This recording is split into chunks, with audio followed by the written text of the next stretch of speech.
Billionaire tested the single dad by saying, "You're fired," but his next words changed everything. The moment the billionaire's voice thundered across the glass-walled conference room, the entire building seemed to hold its breath. People froze mid-step, screens flickered in silence, and the air felt charged like a storm about to break. At the center of it all, a single father named Daniel sat trembling, staring up at the powerful woman pointing a finger inches from his face. Her words struck like a hammer, "You're fired." Gasps echoed in the shadows of the mirrored walls, but Daniel didn't even blink. His world, already fragile, shattered in a single breath. He wasn't just losing a job. He was losing the last thing holding his life together. If you believe kindness and second chances can change someone's life, please like, comment, share, and subscribe right now to support stories that matter. Daniel Thompson had spent years trying to rebuild himself after losing his wife to a sudden illness that left him alone with a 3-year-old daughter.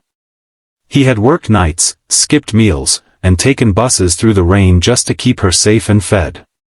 When he finally landed a position at Morgan Dynamics, one of the most prestigious tech firms in the country, he thought life was finally giving him a break. But standing in that cold, neon-lit interrogation-like room, facing a billionaire CEO and her board members, he felt that old familiar darkness creeping in again. The same helplessness he felt the night his daughter asked why mommy never came home. Just hours earlier, Daniel had been working quietly at his desk, exhausted from staying up all night with his feverish daughter. Still, he pushed through. He always did. But fate had a cruel way of testing him. A confidential file, one he never meant to open, had been automatically downloaded during a system glitch. Security flagged it, alarms triggered, and suddenly Daniel found himself dragged into a room normally reserved for corporate criminals. The accusations weren't spoken, but the look said everything: theft, espionage, betrayal.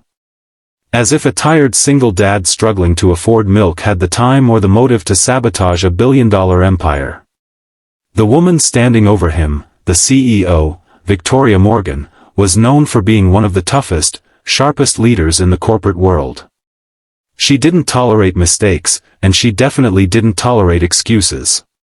Daniel could feel her anger radiating through her tailored white suit, her eyes burning with disappointment, as though she genuinely believed he'd purposely accessed that file. Her executives watched like silent statues, waiting for her verdict. Daniel's throat tightened, not because of the accusation, but because he knew he had no one to speak for him. He thought of his daughter, Emily, waiting for him at daycare, drawing suns and rainbows while completely unaware her father's world was collapsing. He wanted to defend himself, to explain, to beg even, but his voice felt trapped under the weight of humiliation. The billionaire didn't see the man who skipped breakfast so his daughter could eat, or the father who carried his child through storms, promising life would get better. All she saw was an employee who had made a mistake. And in her world, mistakes were intolerable. When she leaned closer, her voice low and lethal, the words came out like ice. "You're fired." Daniel felt everything go numb. He imagined losing his apartment, imagined Emily asking why her bed had to be sold, imagined the emptiness he had fought so hard to escape swallowing him completely. But then something unexpected happened. Victoria's expression shifted, just slightly. It was small, almost invisible, but something in Daniel's defeated eyes made her pause. Maybe it was the tremor in his hands, or the way he didn't curse, didn't protest, didn't defend himself. Instead, he simply lowered his gaze and whispered a broken apology, even though he did nothing wrong. For a woman used to ego and defiance, his quiet acceptance unsettled something deep inside her. She straightened, studying him with an intensity that made the entire room feel even colder. And then her next words cracked the silence like sunlight cutting through midnight. "Unless," she said softly, "you can tell me why someone like you is willing to endure this without fighting back." Daniel looked up, surprised.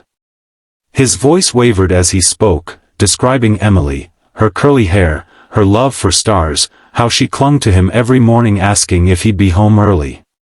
He explained the glitch he didn't cause, the sleepless nights, the fear of failing as a father. He didn't dramatize it, didn't embellish. He simply told the truth, raw and unpolished, the way exhausted people do when they've run out of strength to pretend. The room was silent when he finished. Victoria's gaze softened, and for the first time, she didn't look like a billionaire towering above him. She looked like someone who understood pain. In a voice far gentler than before, she ordered everyone else to leave. When the doors closed, she admitted something Daniel never expected: she had been testing him. The file, the interrogation, the harsh words, they had been part of an internal loyalty check, a stress test to identify potential vulnerabilities within her staff. But Daniel's reaction wasn't what she anticipated. Instead of anger or manipulation, he showed honesty, humility, and genuine devotion to something greater than himself, his daughter. She told him she admired that. Then, leaning forward, she spoke words that changed everything. "You're fired, from your current position. Because starting today, you're being promoted." Daniel felt his heart stop. Promotion? After all this? Victoria explained that she wanted him in a higher department, one that required trust, resilience, and compassion, qualities he had in abundance. She offered flexible hours so he could be with Emily, increased pay, better benefits, and even personally arranged for corporate childcare support. Daniel couldn't breathe. This wasn't just a job. It was life returning to him, light filling cracks he thought would never heal. He walked out of that room not as a broken man, but as someone finally seen, finally valued. His first stop was Emily's daycare. When she ran into his arms, small hands clutching his shirt, he held her a little tighter than usual, knowing everything had changed for both of them.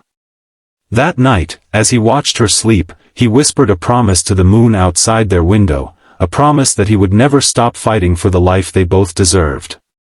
If this story touched your heart, please like, comment, share, and subscribe. Your support helps us bring more emotional, life-changing stories to you. Before you go, comment below: do you believe one act of understanding can change a person's entire life?